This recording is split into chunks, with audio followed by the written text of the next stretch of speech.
to show you my technique for propagating a Sinularia species, in this case a green spaghetti leather. Some things that you're going to need: a tissue scissors or a nice sharp scissors. I like to use a tissue scissors because it's stainless steel, it won't rust from the salt water, very nice and sharp. A small tray or a jar to put your cuttings into, and either some latex gloves or some reef gloves. I like using the latex gloves because you get a better feel. They're not as thick as the reef gloves, a little less cumbersome. So let's get cutting. First thing I'm going to do is put a little water into the tray, or a jar if you want to use a jar. And this is just to keep the cuttings moist.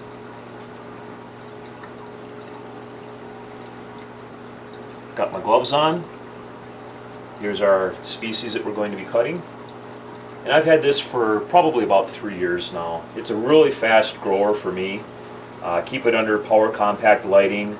You could also use a T5, or if you have it under halides, it'll get a really nice green color.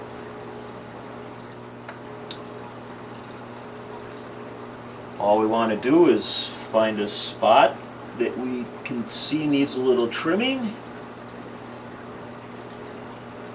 and trim it off.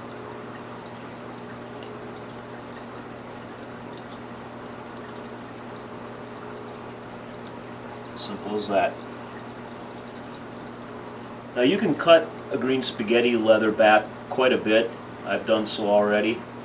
I wouldn't want to cut any more than, I would say, a third at one time.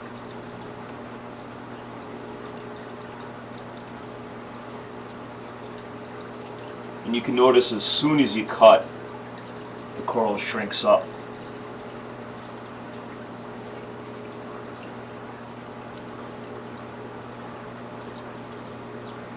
And one last piece off of it here. Now that we have our pieces cut off, we need to get them mounted. And I like to take and see if there are any cuttings that I can cut again, like this piece right here. Just cut it right down the center of the two. Now you have two of them. That one there I think I'll leave alone. And this one here you could cut right in this area here, but I'm going to leave this. Probably the most difficult part in this whole process is going to be to get the leather coral to stick to some kind of rock or frag plug, whatever you want to use. Now there's several different methods, toothpicks, using rubber bands, but I found something that works pretty good for me and it's quite easy. All I do is take a couple small pieces of rubble rock and I sandwich the leather coral in between the rock, like so. And then I just put those two rocks down into the substrate. A little bit of pressure on it, but not too much. Just work the substrate around the rubble so that they'll stay in place. Just do the same for all your cuttings. Now I pick rubble rocks that are appropriate size to the cuttings that I have. And in about 2 weeks' time, these leathers will be attached to the pieces of rubble rock. Now they may attach a little bit stronger on one side versus the other, and you can just take the one rock and take that off and use it for a different frag.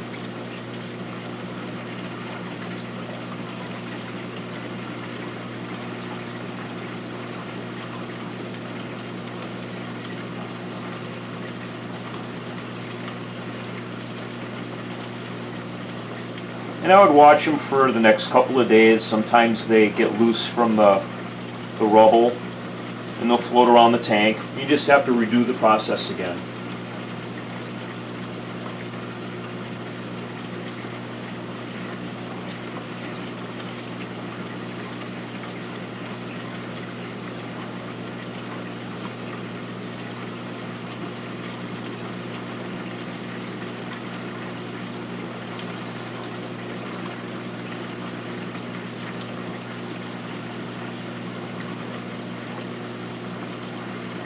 one more piece of rubble. This piece a little too big. That's a good size one.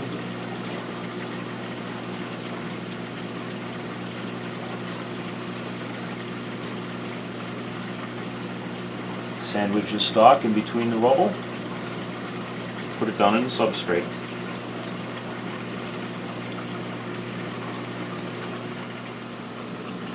Here we have our small cuttings down in the substrate. About 2 weeks they'll be attached to the rubble. And in no time, they'll be like these larger ones. I probably cut these ones about a month ago.